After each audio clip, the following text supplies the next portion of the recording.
I discovered the affair when I came home early to tell her about my diagnosis. On the 1st of December, I got the news I was dreading. All of the tests have confirmed the diagnosis. I have stage 4 pancreatic cancer.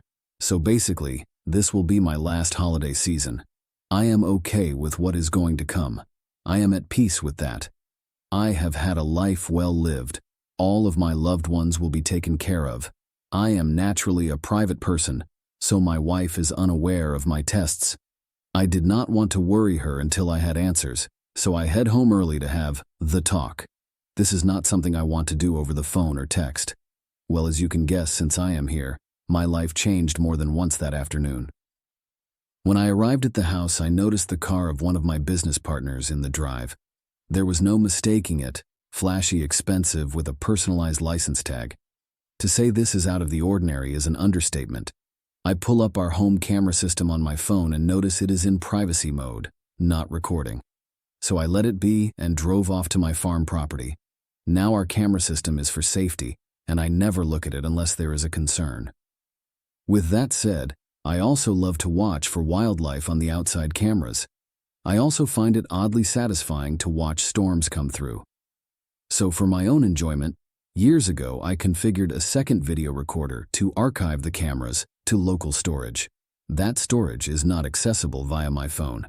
So when I was at the farm, I opened up my computer and looked at the other server to confirm what my gut was telling me. And sure enough, there they were, snuggling in the living room, drinking wine, dancing, then going up to the bedroom suite.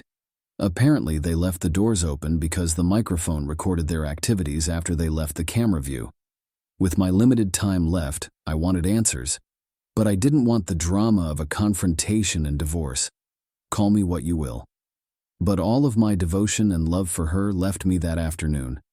I have all of the emotions that are to be expected. I know that I am not to blame. I have been a loyal, romantic, and attuned partner. I am now thinking about myself. I know what is important to me. So I called my lawyer, and we reviewed my will and our prenup. I told him what was going on. We worked on understanding of how long and to what extent this affair has been going on. What has been found is disturbing, and I either clearly did not know the woman I shared 2+ decades of life with, or something in her changed. At this time, I am not going to say anything to my kids. Jane and I never had children. Or Jane. I'm going to put on a stiff upper lip and get through the holidays. Give the kids and grandkids one last holiday memory with me involved. I will be the doting father and grandfather, and then try to play the doting husband role. Some background for some of the obvious questions. AP is a widower and is not remarried. He is a business partner, but not a friend. I do not invest with friends. I never married my twins' mother, M&F. It was her choice, and I completely agree with her that at that time she made the correct decision. My kids' mother, Sarah, married a very wonderful man, Steve, when the kids were 7. Sarah and Steve never had kids of their own. I got my head out of my ass when the kids were 3. I have been very involved with them before that, but that is when I started my road to be the father I wanted to be. Sarah and I co-parented well together, and I would call Steve a friend. Sarah, Steve, and I are in our 60s. Jane is almost 60. AP is in his 50s. Jane and I are both in our first marriage. We were in our 30s when we married. What do I need? An outside outlet and release valve. If I am going to accomplish my goal, I need to vent my anger and talk through my situation. What better outlet than internet strangers? I am at peace with how and when my life will conclude. Update. First, I want to thank you all for all your support. It really has helped. I have read all of your comments and it has given me a lot to think about. I am going to give some general information to help clarify my situation. Sarah and I were very young when we had the twins. They were a surprise but always wanted. So the twins are in their 40s and the grandkids are all teens and older. Christmas is a week-long affair every year. We spend Christmas through New Year on the farm.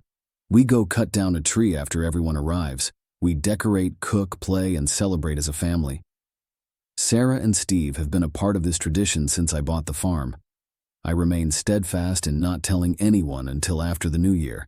If I told Sarah, she would not be able to keep it in. I don't want to place Steve in a position to lie to his wife. I want the kids and grandkids to enjoy the week. We will have plenty of time to cry and prepare in a few weeks. Jane's presence this week will just be a small detail in the long run. Really, I don't care about her anywhere near the rest of the family. The finances are very interesting. Jane and I met and were married after we both were very established in our jobs and wealth. She had a good job with a great pension. She also had 2 inheritances that were in a trust. We agreed early on that we were both comfortable, and we would not disclose to each other our entire worth, by her insistence. We also have a prenup where any property and/or trust that predate the marriage and any income from those resources are not considered marital property. Again, on her insistence. Now I have provided both properties housing with utilities. I purchase the travel, food, and fuel. Basically, I support her 100%. Her income and wealth are spent by her on herself. She purchased her car, clothes, personal travel, and cosmetic surgery. She is a very beautiful woman on the outside, but as shown, she is very ugly inside. A few days after I got my diagnosis, I announced my retirement from the nonprofit. Now, knowing what I know, I noticed Jane was a bit uncomfortable. I can guess why. I will be around more often. So tomorrow is my last day of work. Now, I will be focusing on spending time with the family. I gave the camera server info to my lawyer and gave him access from his office. So, I don't know if they had activities again, but I would assume yes. Again, I don't care at this point. I know who I am and what is my worth, and AP is a big step down. As flashy as AP is, I am low-key. I drive a 15-year-old pickup truck. I like jeans and t-shirts and coveralls in the winter. I know for a fact that AP does not have anywhere near the wealth that Jane thinks he does. How? Since the trust has invested in his business, I get quarterly financials. I don't tell anyone how much I have that is between my accountants and me. But let's just say that the trust has been growing for 30 years. I live a modest life, and there is enough there for my great-great-grandchildren to enjoy the farm and have their education paid for. Once Jane knows what she lost, that will be her reckoning. I just won't see it. December really got busy. We did our normal social rounds these last weekends. AP was at one of the parties. It was hard to not keep an eye on Jane and him. I don't think I was caught. With being so busy and wrapping up everything at the job, I have had an easier time keeping it together. Jane has not expressed anything that would lead me to conclude that she knows I know. I am not proud of this, but I still sleep in the same bed. I have been selfish with her as of late. I feel like I am using her. But she has apparently been using me for at least the better part of this year. I am not as honorable as many of you have made me out to be. I hate this small amount of deceit. So don't worry about Jane getting everything because she will not. The trust is in great hands. I have detailed instructions on how it is to be managed. Thanks to the comments, I have made plans in case my health turns for the worse, sooner than I want, or if I pass unexpectedly. I have also made plans to have in-home care when it is needed. Jane will not be my caregiver. If I become incapacitated, the lawyer will tell Sarah, Steve, and the kids. Jane will be blocked from me. All important papers, valuables, and whatnots have been moved to a safe location. Finally, I have also started letters to each family member and Jane. Those have been harder than I thought, so I wanted to update you all before all of the festivities start. I might check in during the holiday week, but if I don't, it is planned and expected. Update 2. Mission accomplished. We had a great drama-free holiday week. I have made it to 2023. I apologize to anyone in advance. I find humor about my condition helps me. I am finding I am being a bit selfish currently. All of the participants dispersed yesterday afternoon. I only have a few updates because I'm not going to talk about my week with my family. That is for me to cherish. Observations about Jane in this week. I honestly think this is the first time she stepped out. Being with all of us this whole week seems to take a toll on her. It is funny how when you know something, a person's actions make more sense. She was secretive about her phone. She stepped out of our family gathering to get some air quite a few times. The best was when she needed to run into town, and one of the grandkids wanted to go to town also. The gymnastics she did to not take the grandkid. I have to admit that I kind of played with it by asking why not. So the affair is continuing. With me now retired, she is asking me about my plans for the day or week. So I go ahead and tell her, and then ask her what her plans are. Later this week, I will suggest we meet up for lunch due to me being in the same area as her on our plans. Just to F with her. I guess it was true someone said on another post that unpredictability is the cheater's worst enemy. This morning, I met with my lawyer. I had made decisions and asked him to draw up papers. I replaced my temporary will with my new permanent will. That has been signed and should not have to change again. In preparation for all hell breaking loose, I had him draw up divorce papers based on the prenup and the evidence of the affair. She gets nothing but 25% of our shared assets. Think housewares and furniture. I keep all of my liquid assets, retirement funds, and items I purchased with my own wealth. Also, if I push it, she is required to pay alimony. I have signed them and have a packet created with all of our evidence of the affair. I am holding this in case I want to use it. I sold my loan to the trust. I will allow the trustees to convert it to shares in AP's company. Speaking of the trust, I have decided how I want it managed. I will drop myself to a 1% trustee. The twins will get the majority of the trusteeship. The 4 grandkids will make up the rest. All of the grandkids' proxies will be Sarah and Steve. As each turns 24, the kids' trusteeship will move from Sarah and Steve to the grandkid. If a fraction is left over, Sarah gets the extra share vote value. I have planned a meeting with the kids, Sarah and Steve, for next week. I plan on telling them everything then.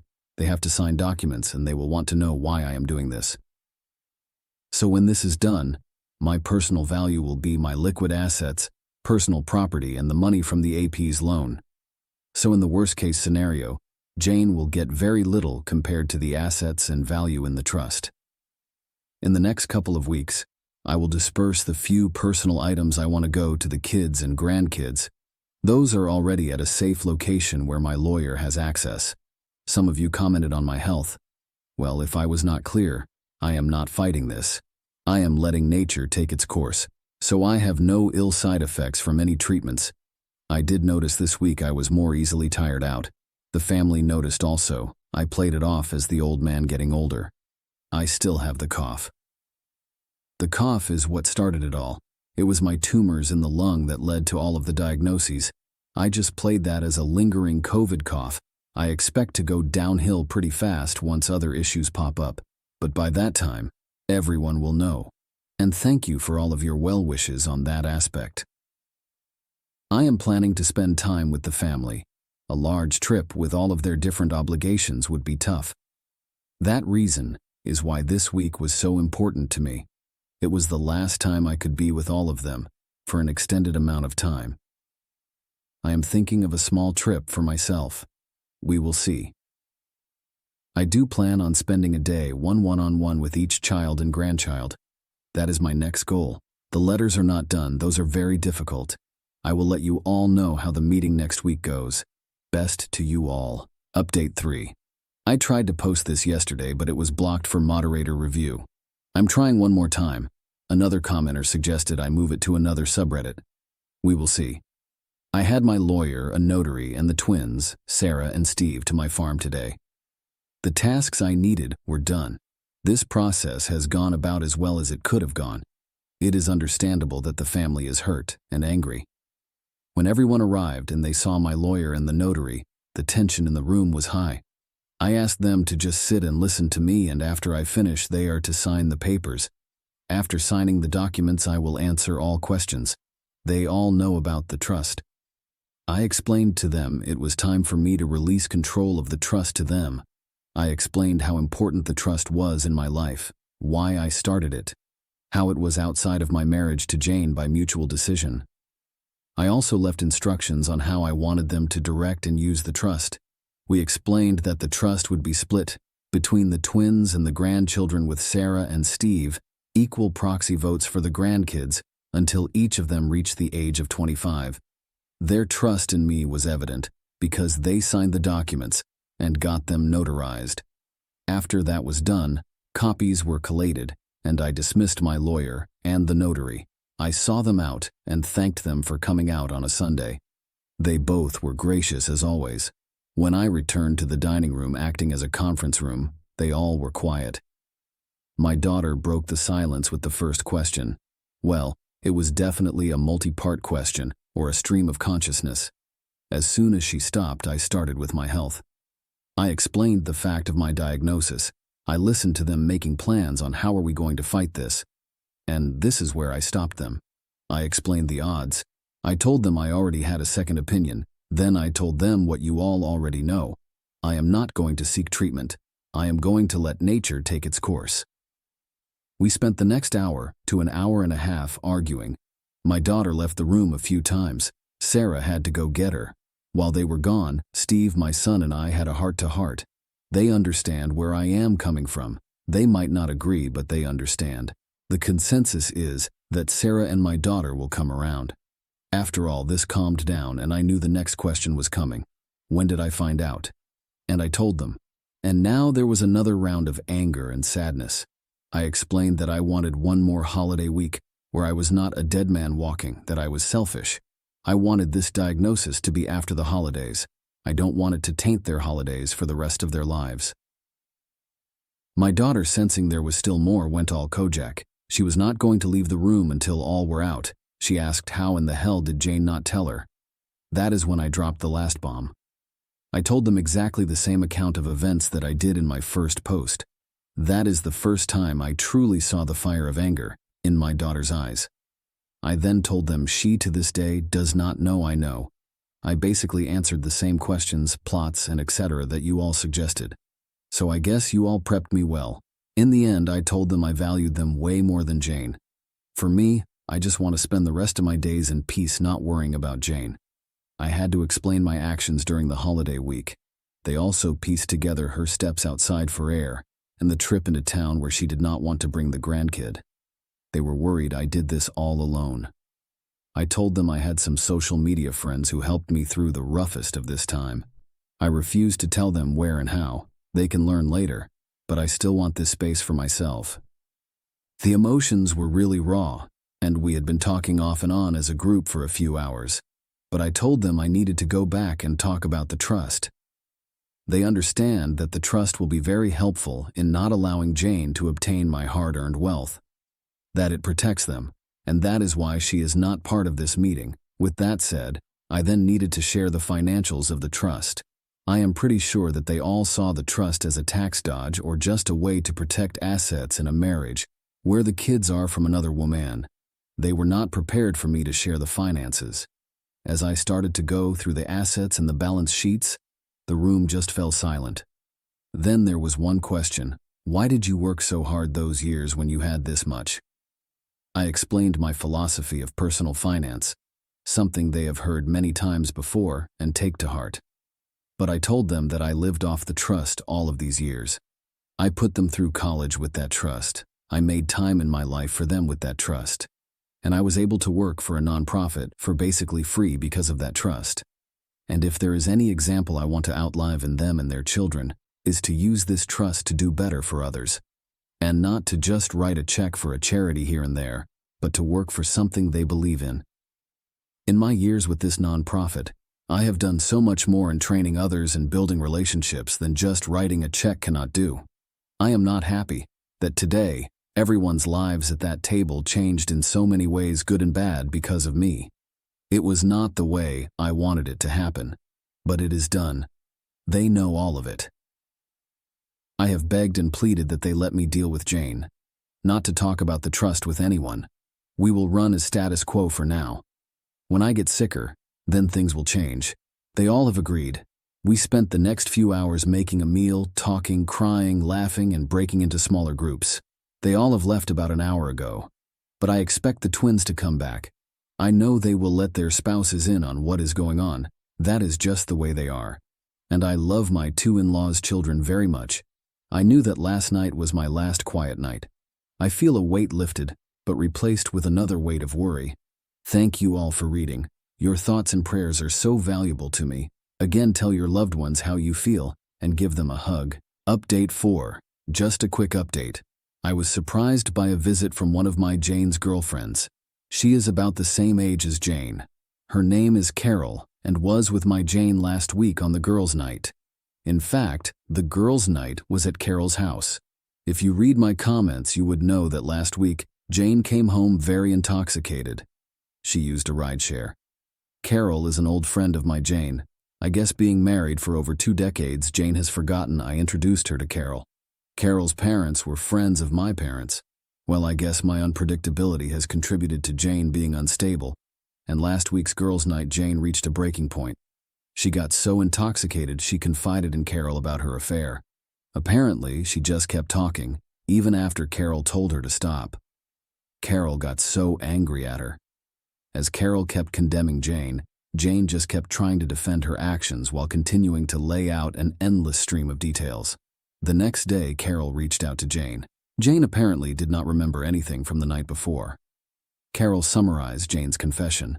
Well, Jane completely denied that she was having an affair, that she did not say those things, and that Carol was mistaken.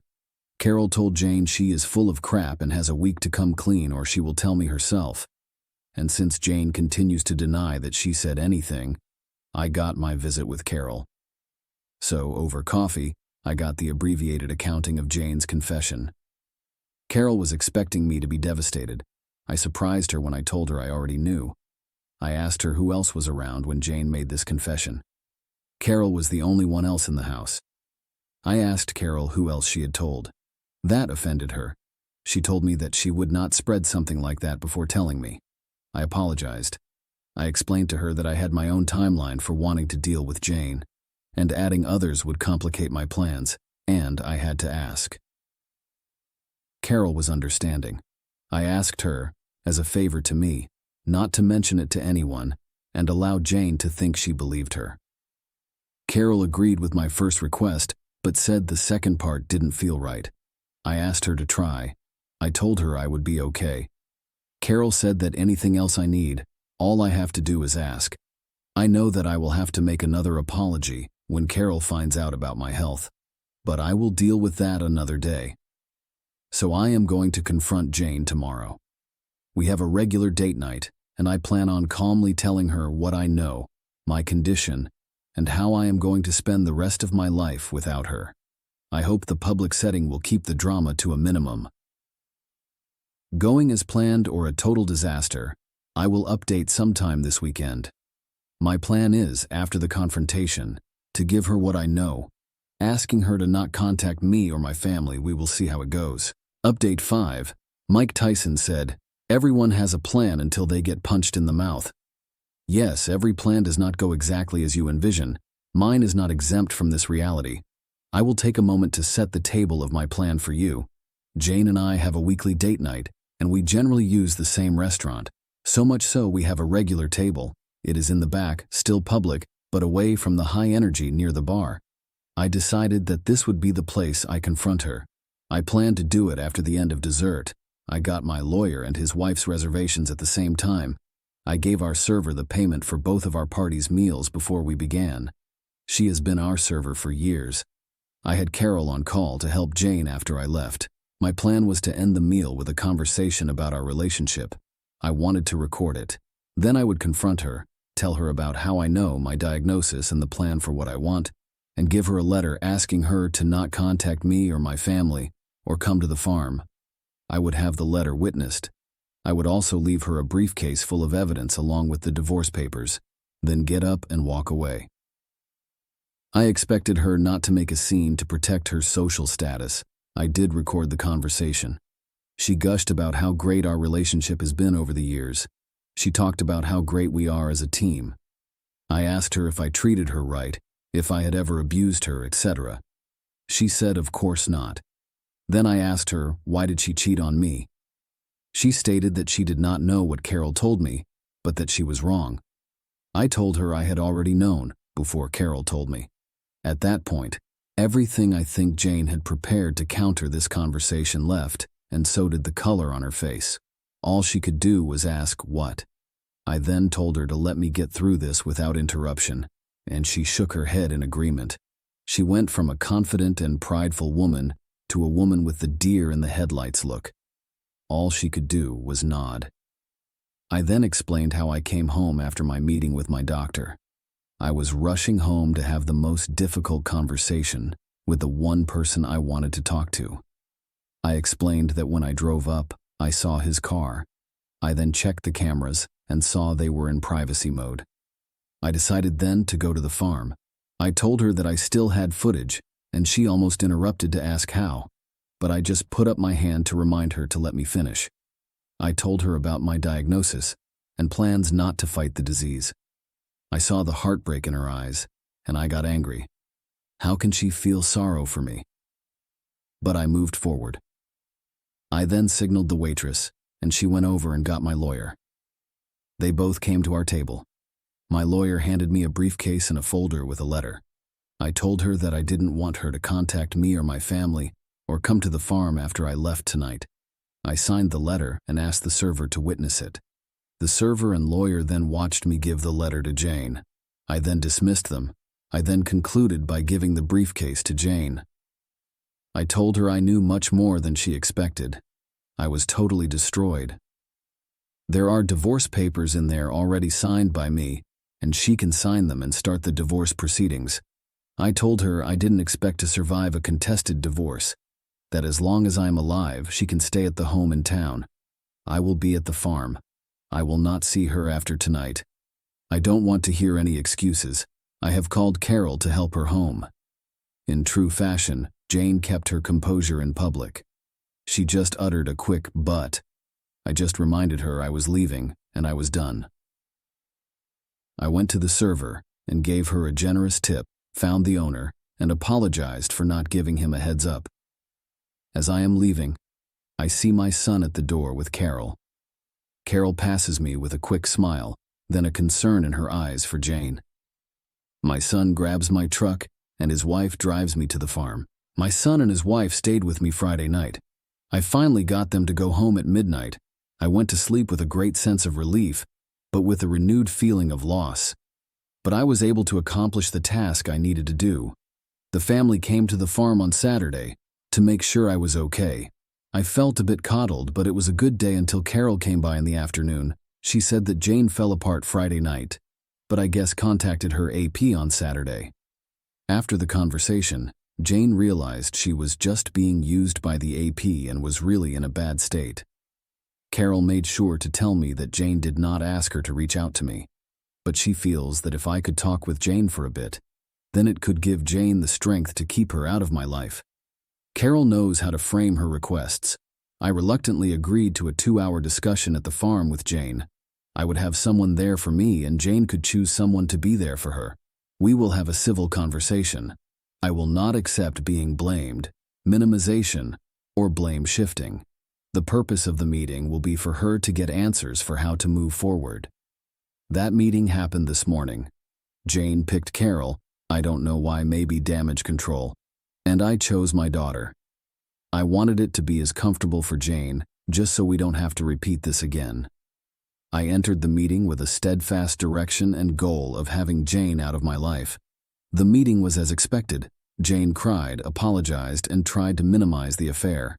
I was not having any of it. I laid out that she would have a place to live until my death. Then the house decision will be on the trustees.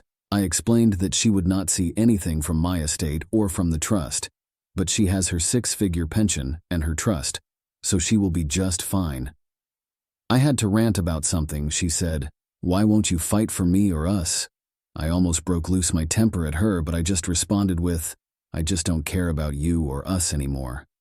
That kind of destroyed her. Here I am going to express my anger. This is the mind of a selfish cheater. All they think about is themselves, that even after destroying someone, they expect to have enough value in that person's eyes to fight for. F that. I was not worth fighting for against her desires or greed. F her. Sorry for the rant. Jane gets the answer she asked for, but in hindsight does not want them. I don't want another meeting. I feel continuing the meetings just distracts me from what I want to do. Carol and Jane leave, but Carol comes back a couple of hours later. She and I have a quick talk. Apparently, AP had received notice from the trustees that they were going to convert the loan into shares of his company, and since the trust will be the majority owner, they are asking for a full forensic audit. My daughter with the MBA is not wasting any time. Well, I guess when Jane went to him for comfort, she realized what I already expected. He was using her to see if she could buy the loan from me. There were offhanded comments in the recordings that I suspected he was up to something.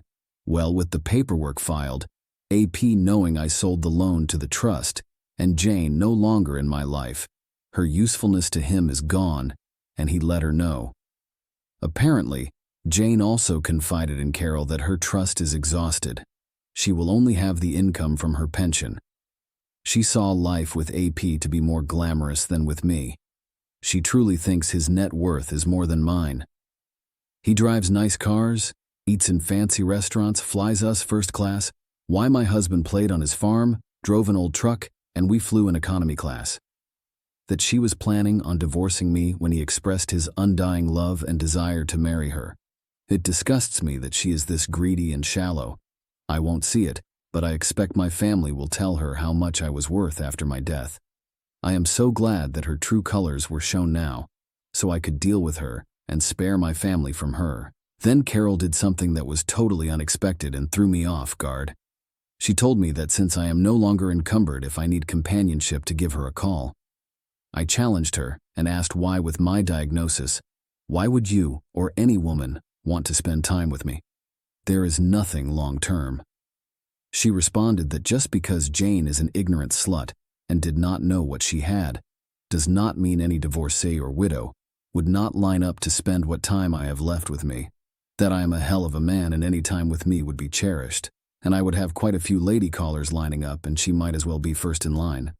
I asked her, but most won't know Jane and I are separated? She said Jane does not want the social groups to know, but that she and Sarah will make sure her story is out. I was polite and told her I would let her know. She smiled and gave me a kiss on the cheek. I thought about it after she left, but I am pretty sure I do not want that complication in my life right now. I have left quite a bit out, but that is the highlights. I am doing okay. It has been a roller coaster. I need a few days of peace and quiet.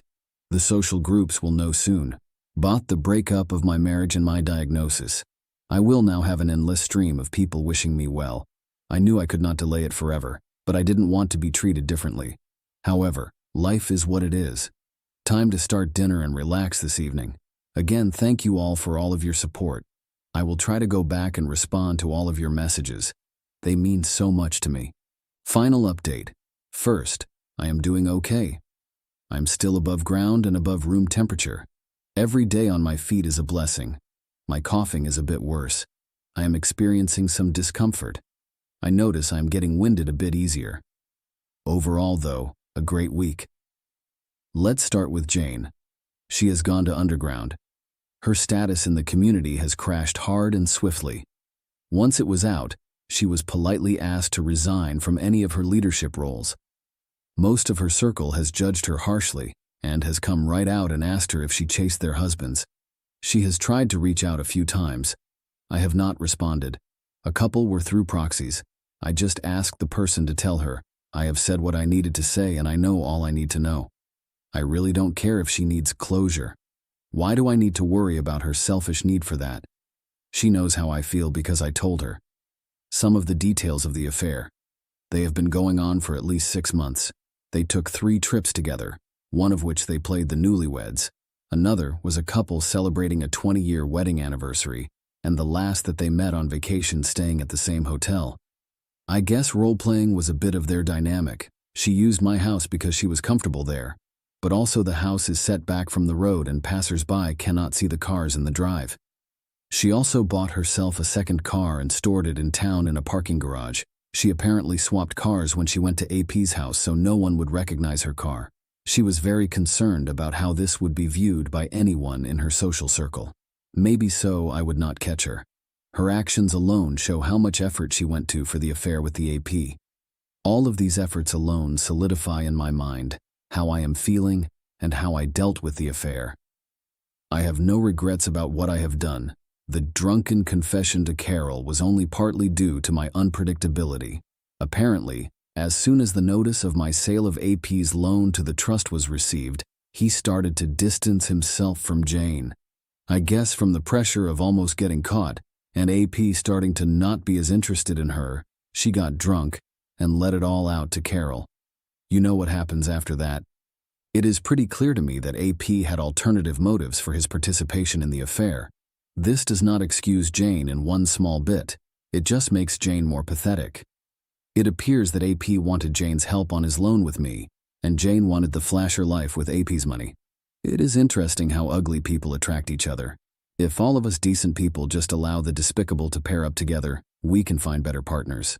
Sorry to all of those out of a sense of devotion you work on reconciliation. It was not for me. AP is not happy about the intentions of my daughter.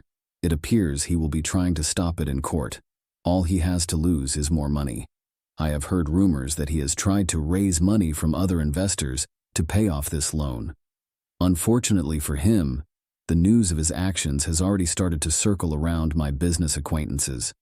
Remember when I said you invest in persons, not companies? Well, there are not many who want to invest in him. I don't know what my daughter has planned for his company, but it employs quite a few people, so she will work hard to make sure it continues just for them. I think she is worried AP has something to hide in the company's books. For the employees, I hope it is not anything that cannot be corrected. Family time has been great. I went to a high school basketball game with the family this week. I also scheduled a poker night.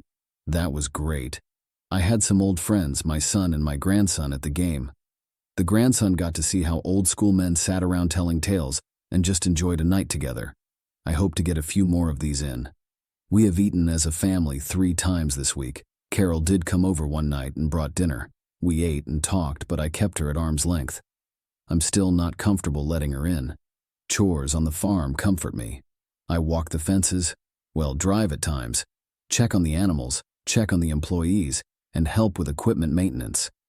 Knowing that this farm will stay in the family and continue to run fills me with peace. A part of me lives beyond my time here. I have also had a number of friends and acceptances stopping by. Someone mentioned a living wake, and I think this is what they meant. I'm encouraging anyone to come out and see me. I like spending time with these folks, even if it might be the last time. Thank you for suggesting that. Thank you all for your support. It really does